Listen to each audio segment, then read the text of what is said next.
Dia melihat suaminya pulang, padahal pintu rumah masih terkunci dari dalam. Cerita ini tentang seorang wanita bernama Dina dan suaminya Arman.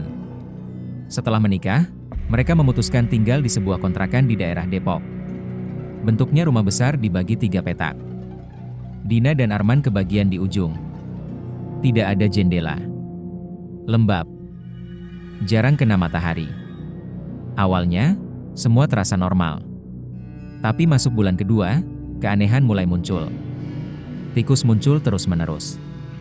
Entah dari mana datangnya. Sudah dibersihkan berkali-kali, tetap saja ada. Hawa rumah terasa panas. Bukan panas biasa. Tapi bikin emosi naik. Mereka jadi sering bertengkar. Arman mulai bermasalah di pekerjaan. Dan Dina mulai sering mengalami rep-repan. Hampir setiap minggu. Tubuhnya tidak bisa bergerak. Nafas terasa dicekik. Bahkan untuk menyebut nama Tuhan pun terasa berat. Pernah suatu malam, Dina melihat makhluk bertanduk. Menutup mulutnya. Mencekik lehernya. Dan dia benar-benar merasa, itu malam terakhirnya. Sampai akhirnya, terdengar adzan subuh. Dan semuanya hilang. Bukan cuma Dina. Arman juga pernah mengalaminya. Tapi belum itu yang paling menyeramkan. Karena setiap jam 1 malam, selalu ada suara langkah kaki di atas plafon.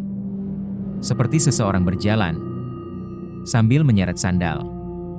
Dan suara itu, selalu muncul saat Dina sendirian di rumah. Part 2, teror semakin parah. Setiap jam 1 malam, ada yang berjalan di atas kepalanya. Arman bekerja sebagai operator dengan sistem shift. Saat shift malam, Dina selalu sendirian di rumah. Dan setiap jam 1 malam, suara itu datang lagi. Langkah kaki. Diseret pelan. Bolak-balik di atas plafon. Dina yakin, itu bukan tikus. Karena suara itu terlalu jelas. Seperti manusia. Dia mulai bercerita ke tetangganya, seorang wanita bernama Burika. Dan Burika mengatakan sesuatu yang membuat Dina merinding. Hampir semua penghuni kontrakan itu tidak pernah bertahan lebih dari 1 tahun. Saat itu Dina dan Arman sudah hampir 1 tahun tinggal. Dan mereka belum juga punya anak. Masalah terus berdatangan. Arman sering sakit. Tifus, lambung, bahkan sempat kena COVID. Rezeki mereka terasa seret. Sampai akhirnya Arman di PHK. Dina mulai merasa ada yang tidak beres. Suatu malam, sekitar jam 2 lewat, Dina bangun untuk sholat malam. Saat mengambil wudhu, dia melihat sesuatu. Sosok tinggi besar. Bolak-balik di depan pintu kamar mandi. Nafasnya langsung berat. Tubuhnya gemetar. Tapi dia tetap memaksa sholat. Di saat rukuk, tubuhnya terasa sangat berat. Seperti ditahan. Saat sujud, dia melihat bayangan bergerak di depannya. Dan di sujud terakhir, ada suara tertawa. Tepat di telinga kirinya. Dina langsung menangis. Tapi itu, belum puncaknya. Karena setelah itu, sesuatu mulai menampakkan diri. Dengan wujud yang sangat familiar. Wujud itu, adalah suaminya sendiri. Puncaknya ada di part 3. Pagi itu, suaminya sudah berangkat kerja. Tapi beberapa menit kemudian, dia melihat suaminya berdiri di dalam rumah. Awalnya, Dina sempat bercerita ke seseorang bernama Mama Sari.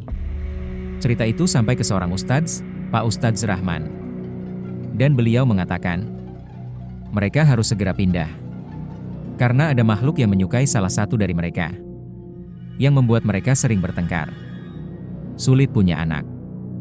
Dan hidup terasa berat. Tapi Dina masih ragu. Sampai akhirnya, kejadian itu terjadi. Pagi hari. Arman berangkat kerja jam 6 lewat.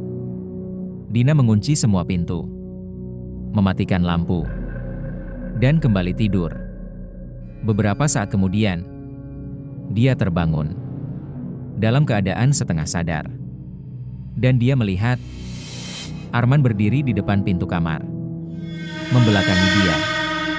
Dina langsung bingung. Karena dia yakin, Arman sudah berangkat kerja. Dan semua pintu terkunci. Tubuhnya kaku. Dia menarik selimut. Mengintip perlahan. Dan sosok itu berjalan. Melewati depan kasur. Wajahnya persis seperti Arman. Tapi kosong. Datar. Tidak seperti manusia. Dina langsung membaca doa sebisanya. Tubuhnya gemetar. Keringat dingin.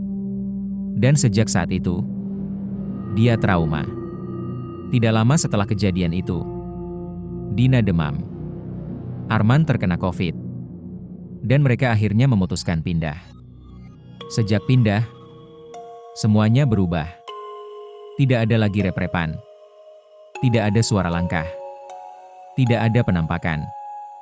Mereka jarang bertengkar. Arman jarang sakit. Dan yang paling mengejutkan, setelah 4 tahun menunggu, Dina akhirnya hamil. Tapi sampai sekarang, Dina masih tidak bisa melupakan satu hal. Dia tidak pernah lagi mau melihat baju hijau milik suaminya. Kalau kamu lihat orang rumah di dalam rumah, padahal dia tidak ada, apa yang kamu lakukan?